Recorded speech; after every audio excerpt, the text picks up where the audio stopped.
Good morning. So we are doing Uddhava Gita chapter 3. We had done till verse 17. So we are continuing from verse 18 onwards from chapter 3. Yesterday we were talking about the honey gatherer, and after that the deer, the music. That means what you like to hear very nicely in the ear. So we are going to continue from there. We are doing Uddhava Gita chapter 3 verse 18, the last message of Sri Krishna. Rishyasringa, the offspring of deer, listening to the sensuous music of women, became their docile plaything. This is a very old story where the deer, if you have seen in some of the very old pictures, you might have observed that the deer is very dear to females, to women. You will find that in the story of Ramayana also, there is a golden deer which is running across. And Sita says to Ram, "Can you get me that deer?" Now, what is this deer all about? It is to get enamored by this deer. And deers can get trapped by music, hearing. So, continuing from yesterday where we left, you will find that hearing good words, songs, poetry can enchant a person. And the person can get attracted towards it and fall for it. Listening to the beautiful words of someone else praising you or singing songs of praise for you can definitely be very, very attractive. What do we do in churches and temples and various other places of worship? What do? We sing praises, isn't it? We sing praises. Singing praises even entices God. So when you sing praises to God, you think about it. What is a prayer?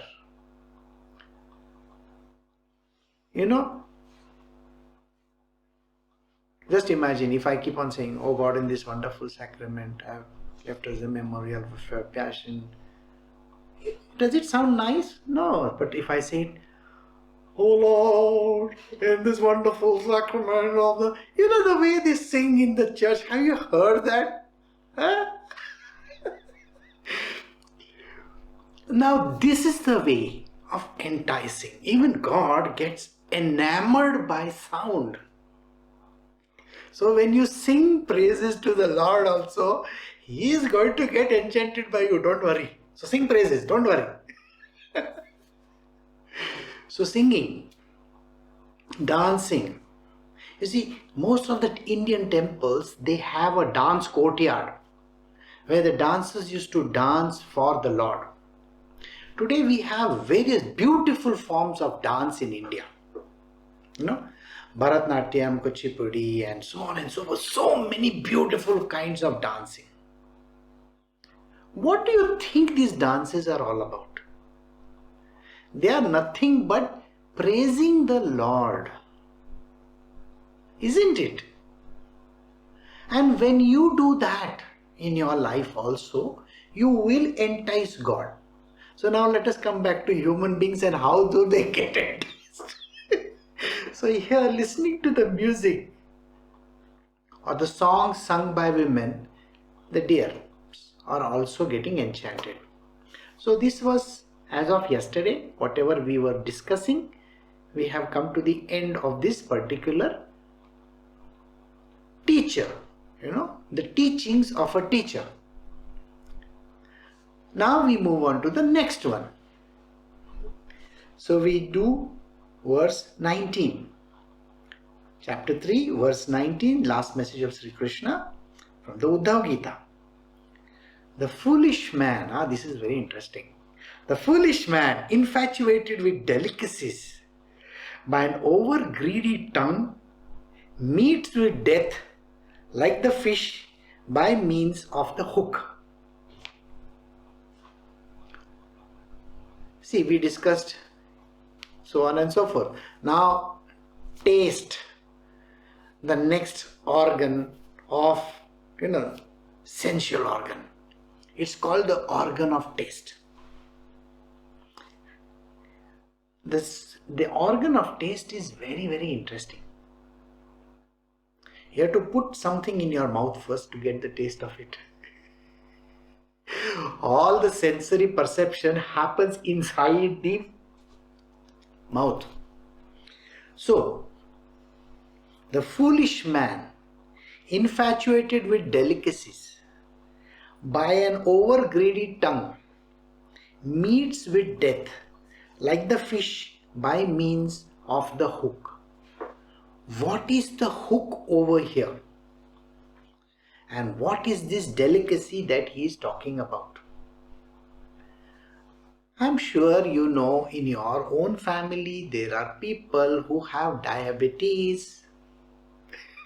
People have diabetes, some have, indigestion, some have all these different kinds of problems that are there connected to food. Excess of food. Two things. One is less of food and one is excess of food.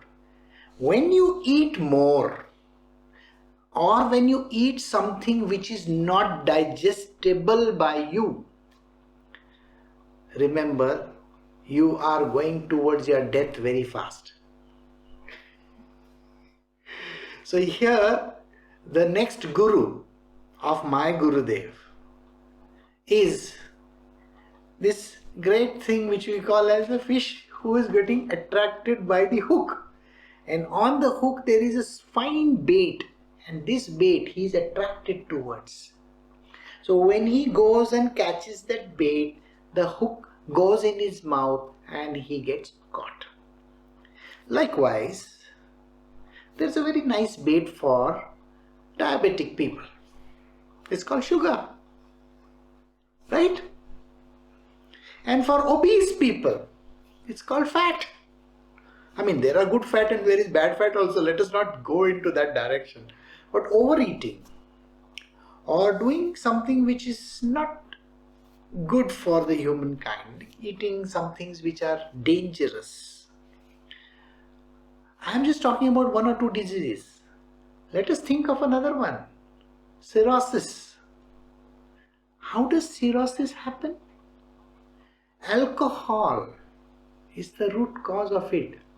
Again, the tongue, it wants to taste alcohol. So when you keep on drinking, your body can process only up to a certain limit. Once you cross the limit, the liver fails. The body parts do not function and then you get into trouble. So this is the reason why we have to take everything in moderation. Everything, whether it is sugar, whether it is ghee, whether it is, alcohol, whether it is sweets, whatever might be the case, eat it in moderation. Drink in moderation. Nobody says you are supposed to have more and more just because it is available at one point in time. No. We are not like, tankers, oil tankers that you are going to fill it and use it when the time comes. No, it's nothing like that. You are not going to save and store for another day. Yes, your body has this very strange, uncanny ability to convert carbohydrates into fats and store it in the body. So for future use, it says. And this fat, if it is not used, you become obese, isn't it? And then you have a lot of diseases. So this is the thing. Great men who give up food easily control the sense organs except the organ of taste, which becomes more troublesome to one who does not take food.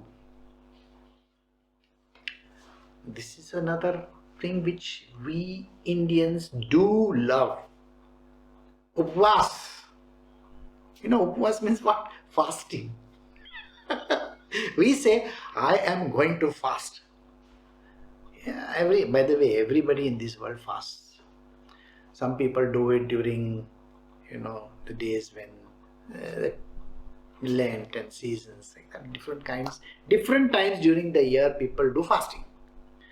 And this fasting is extremely dangerous. Why is it dangerous? One moment.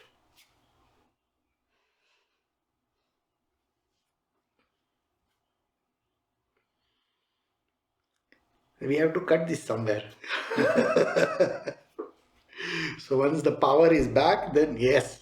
So now we can cut it from here. Okay, coming back to it. What is this thing that is so very dangerous? When you fast, to break the fast, you eat more. Your body thinks that you have to compensate for the loss of food during that time. You see, when your body is not taking food, okay, once you start taking food, it believes that it has had a loss. Do you know in India we also have another thing? If you don't get water for 2 days in the taps, you know what you do? You store quite a lot once the water comes, isn't it? Thinking that, okay, maybe the next 2-3 days the water may not come again. And this is the thing which body also does. Body has this uncanny ability to store more and more, thinking that in the future you will not have.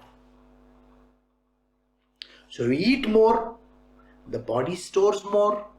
Do you think that that fat can go away? Today we have a very less audience over here, but I will just give you an idea. When a person joins a gym, or when a person goes in for yoga and all these kind of newfangled things that are there, long walks, I did 10 kilometers, I did 6 kilometers, I did 5 kilometers a day. Let us assume that you are consuming 2200 kilocalories in one day. Just think. When you start gym or when you start walking, you are consuming 500 to 600 calories over there. Alright? Maybe less, maybe more. I am just giving a theoretical figure. Don't go by this, no, Guruji, you are wrong. I am just giving an idea. Your normal life may require about 2200 calories, kilocalories. But when you do gym, when you start the gym activity, when you go for 6 kilometers or you do cycling, you do walking, you do yoga, you do whatever you want to do, extra work, you are consuming an additional 500 to 700 calories more. Now let us say you have done it for 2-3 days in a stretch. Remember, your body is taking 2200. Now you have added another 700 more. Where is it using it for? You are not eating more. So it is using from the stored fat that is there. Body has stored fat. So it is using it up. So in 6 days time, you have people in India who will come and show me, Guruji, can you see my muscles? What do you mean by muscles? The muscle over here is not working. Understand? We have a very powerful muscle called the brain. Nobody uses that. So showing that thing doesn't work. So what do you do? I have to eat more proteins. So people eat eggs, meat, and so on and so forth. So your normal intake was 2200 kilocalories. When you eat more, you are taking another 1000 calories more. So now you are consuming, say, let us say 3200. Okay? But remember, you are consuming, that is using up only 700. So now do that calculation. 2200 plus 700. Okay? Is 29. What are you left with? 100 kcal more.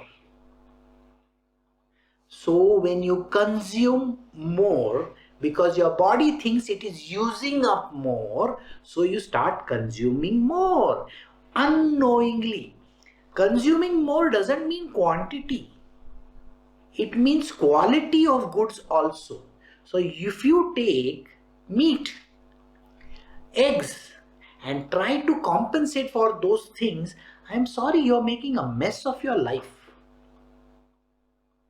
So by the time you are, say, 1, 2, 3 months into this regime of yours, you have already put on some kind of a weight.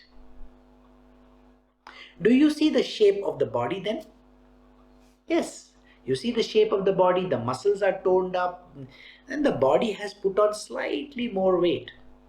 It is because of this compensatory tactic of the body. Now imagine after 3 months, you get into another schedule. You have to go for work, and for 15-20 days you don't see a gym. You don't do the walking. You don't do anything.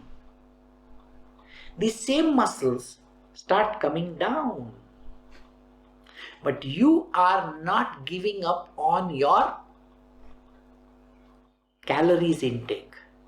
You are still consuming a lot of calories. So just after the gym has been left behind somewhere, or the walk has gone away, or whatever activity that you are doing has finished, a man puts on weight. So you will find that if you give up your gym, your food intake is not regulated, you start becoming fat once again. Instead of accumulating muscle tissue, you are going to add fats into your body, because your consumption has now dropped down again to 2200 levels, but your intake has gone up to 3000. I hope you got this calculation. It's a mathematical calculation. It's actually what I'm teaching you is common sense. Common sense, you got to use your common sense. Why are you stopping your activity? If you go for a walk, continue to go for a walk. If you are doing your gym, continue to do your gym. Don't give bullshit reasons, I can't go to the gym because I had to do this or I had to do that. I can't do my walk because I am doing extra work at office. That is not the criteria. Please do not give this kind of reasoning. You got to put this somewhere in your lifestyle. You should. Those who have sedentary lifestyles, for them, suddenly to take up some activity and then drop it, they become more obese. That should never be the case. Never suddenly start and suddenly end something. You are causing trouble to the body. So this is what it says. So Dattatreya says this during that time. Some people, when they give up food, it's like, I gave up my second meal way back 15 years ago, 16 years ago, I think. I don't take my second meal. I should not take my second meal. It's not important. So my evening meal I have completely given up. Has it changed my body? Have I pulled down in weight or anything? I'm still my fat old self. So it is like that. Even if you give up, the body is going to compensate somewhere or the other. I don't have an active lifestyle. I have a sedentary lifestyle. And if I suddenly go to the gym, if I suddenly start walking, if I suddenly start mountain climbing or doing some nonsensical stuff, it's not going to help me one bit or at all.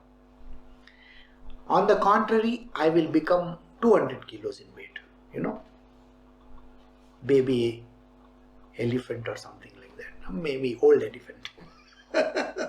So if you do something like that, then please don't take the food. If you take fasting, take very little at the end of the fast, just to compensate that little, but not too much.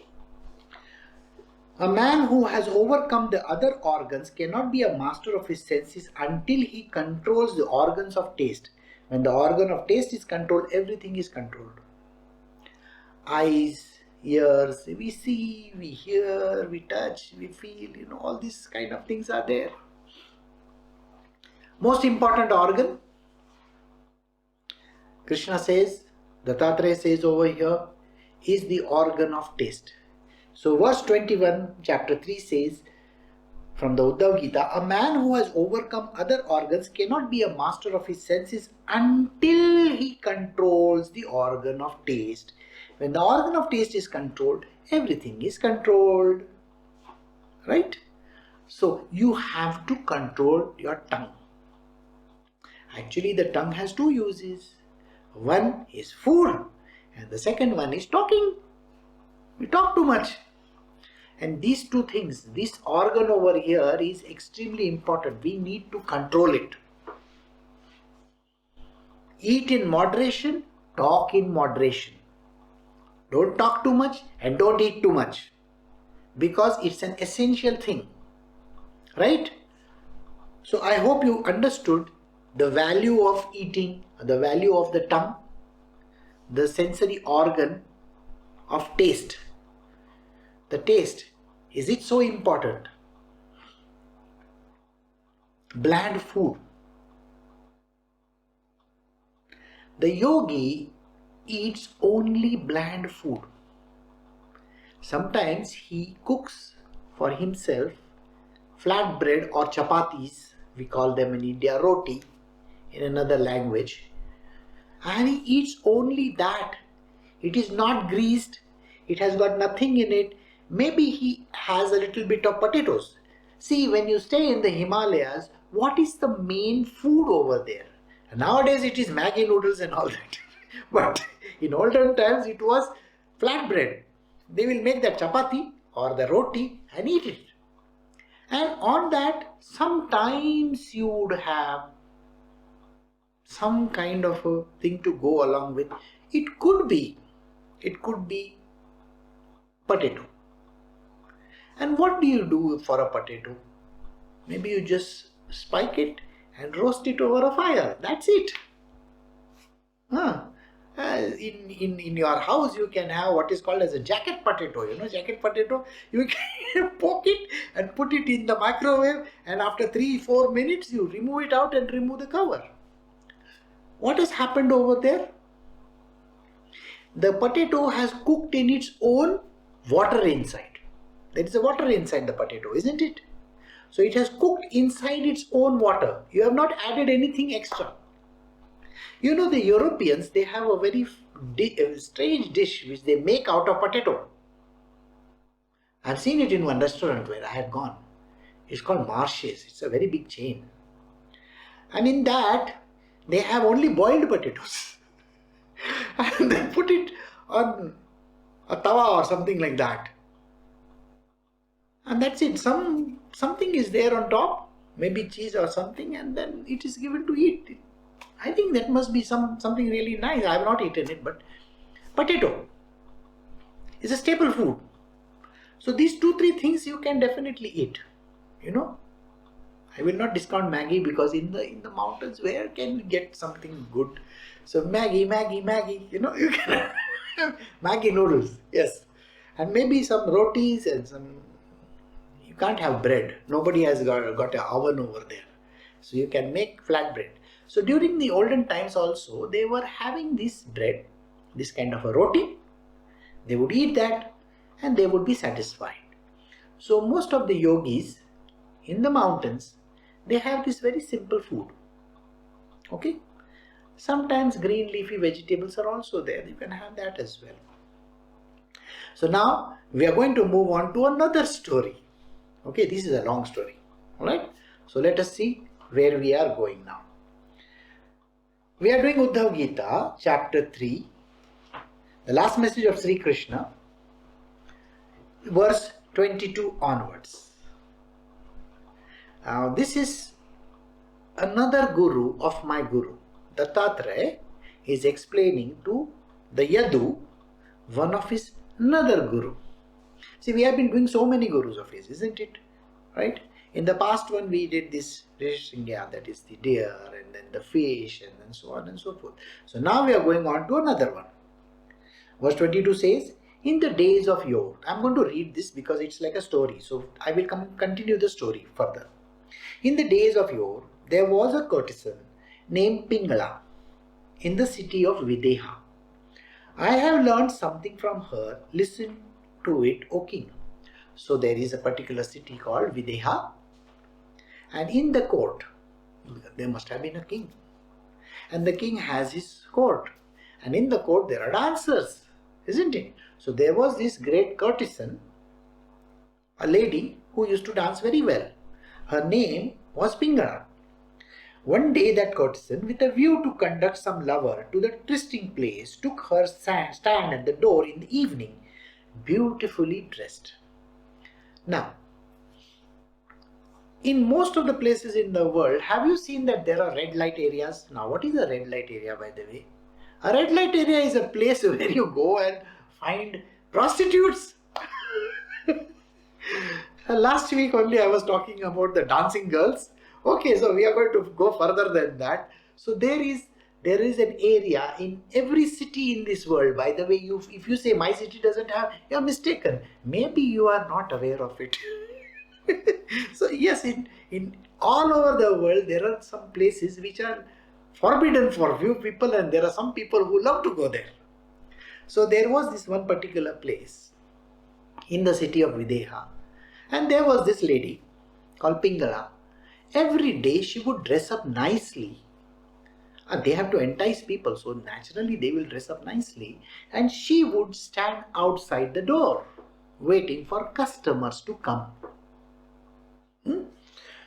So, verse 23 says, from the Uddhava Gita, chapter 3, one day that courtesan, with a view to conduct some lover to the trysting place, took her stand at the door in the evening, beautifully dressed. She was very beautifully dressed. And she stood over there. O best of men, seeing men coming along the way, she who was greedy after money, considering them to be rich and persons likely to yield her some income. So what she did was, just like, you will find that in some of the places in the world, they will say to the customers, please come in, please come in, please come in, please come in, isn't it? Right?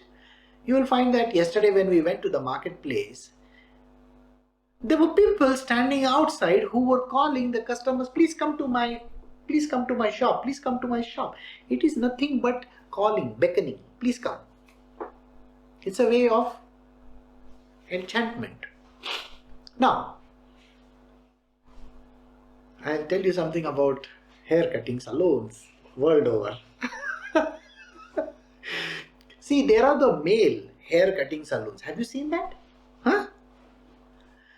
Just outside the male hair cutting salons, they have a small box like this. Huh? And inside the box, there are, the colored thing is there, and it just keeps on going round and round, and it attracts the customer. I don't know what it actually does, but across the world you will find, this started way back in the early 30s and 40s. Okay, you'll still find there are lots of people in the world who have these attractive contraptions outside this barber shop. It attracts them. Nowadays, pharmacies have something written in green. The cross is green in color. The doctors have a red cross somewhere. I'm sure you remember World War time, there was the Red Cross Society, Red Cross. It tells you that there is a hospital, there is somebody who is going to... So these are enticing signs. They say, come here. You want something, please come to me. Okay? How many of you are familiar with the McDonald's? Most of us are familiar with the McDonald's. Or that old man, what is his name? I don't know, Colonel Sanders.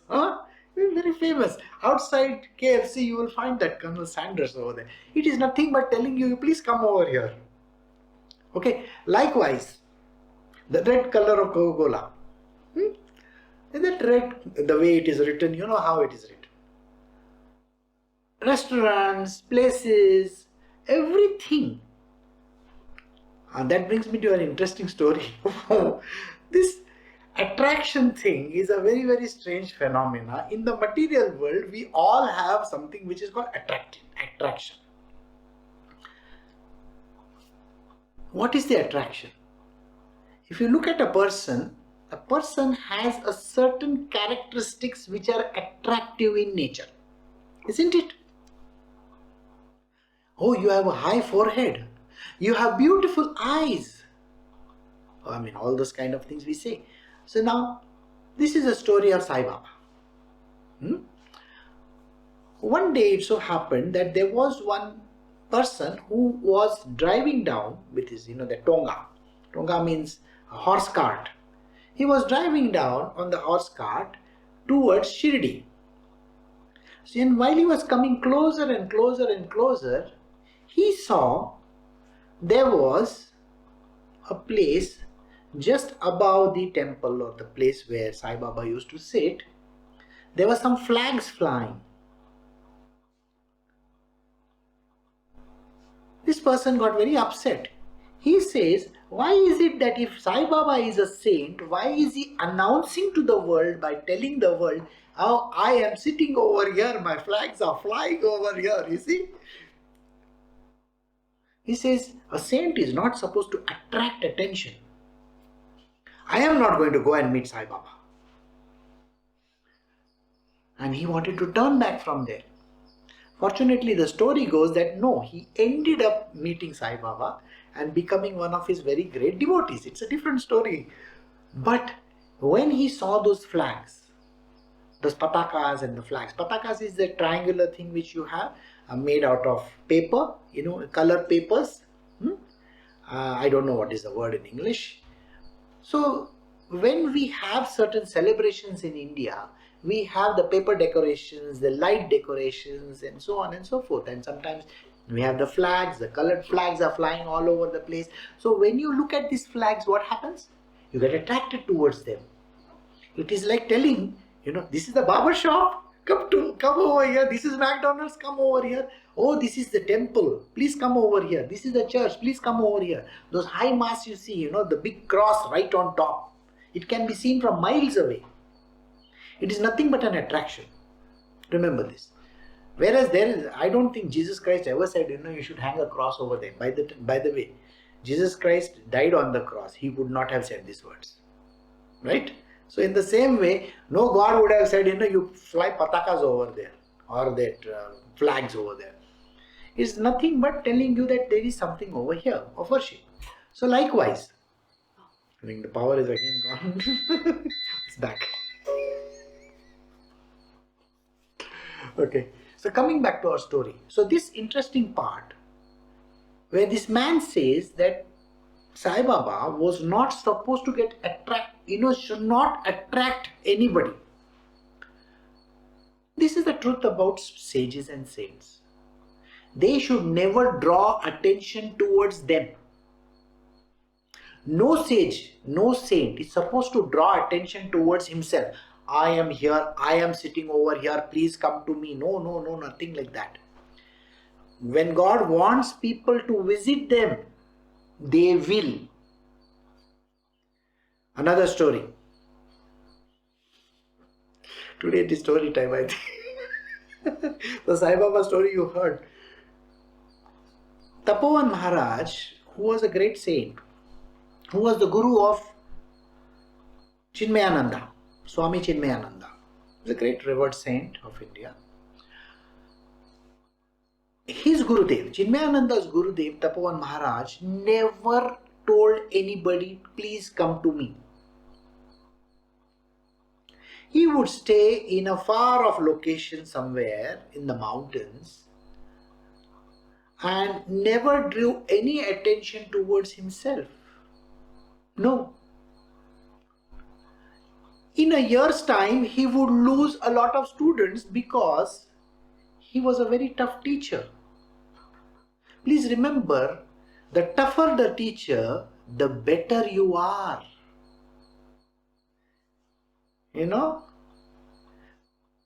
See, like they say, you have to use the stick sometimes. And Tapovan Maharaj was a very, very strict teacher. He would give very frugal things to eat.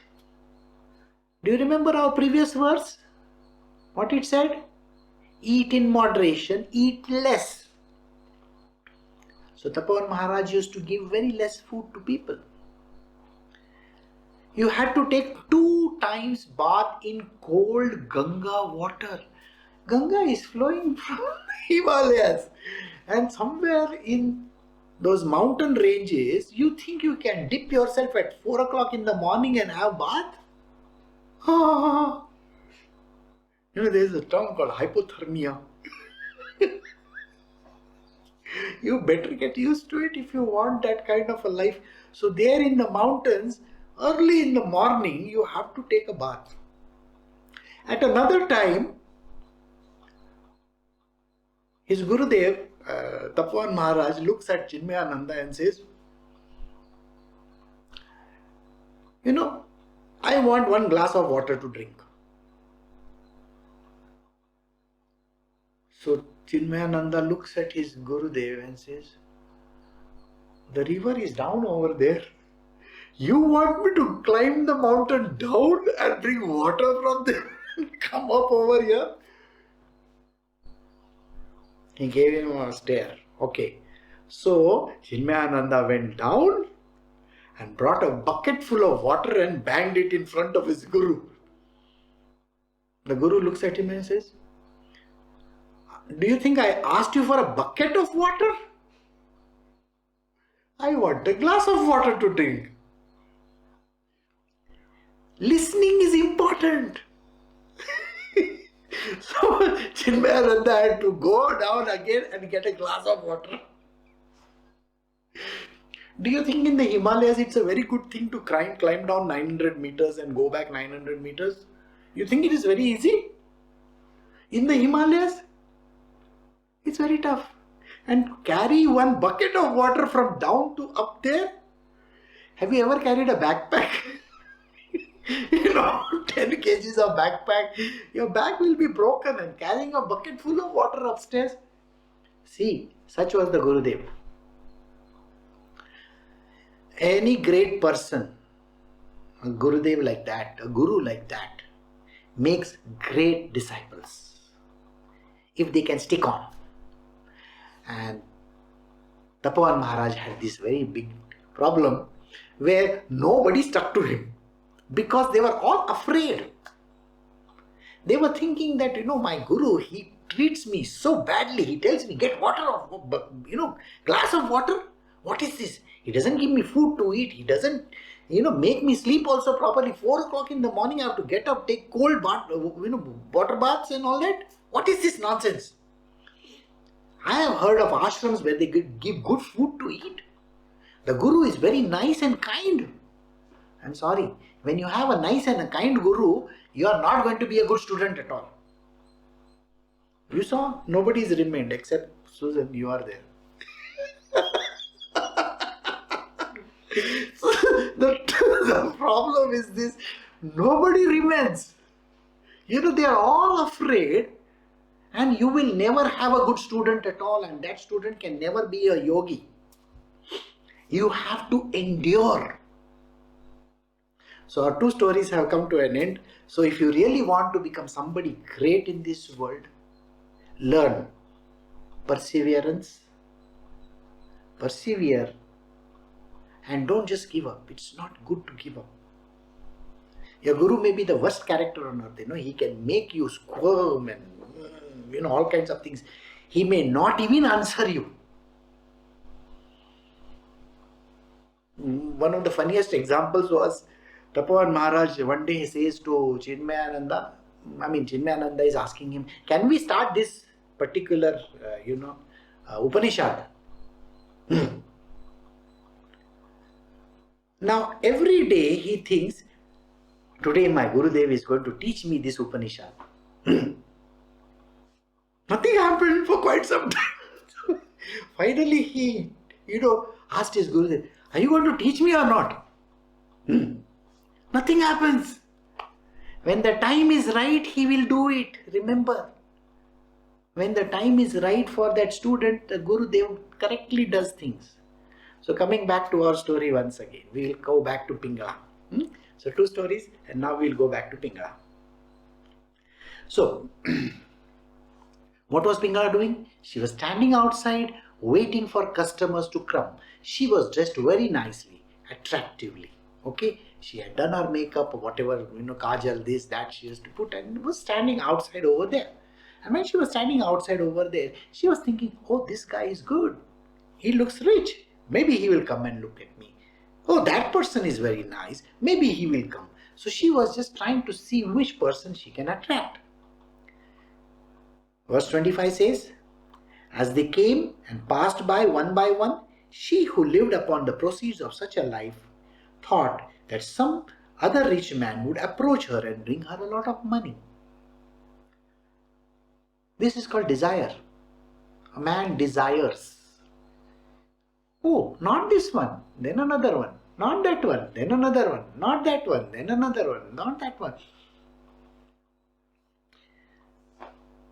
This expectation, we keep on having.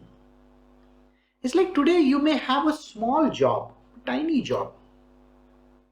Our expectation is, I want a bigger one and a bigger one and a bigger one and a bigger one. We are never satisfied. We are exactly like Pingala. When we have a small car, we want a big car. When we have a small house, we want a big house. When we have one dress, you want 10 dresses. It is such a thing. And we always want something better and better and better and better. What does a yogi do?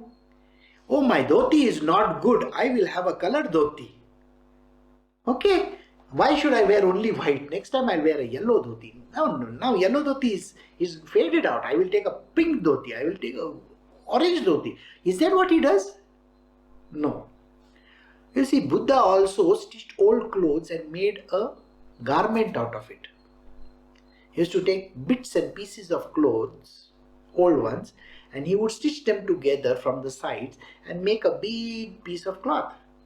And that is what he would wear. And here in the material world, we are always looking for better and better and better. The yogi doesn't look for better and better and better. You know what he does? Simple, simpler, simplest. Down, down, down. Not up, up, up.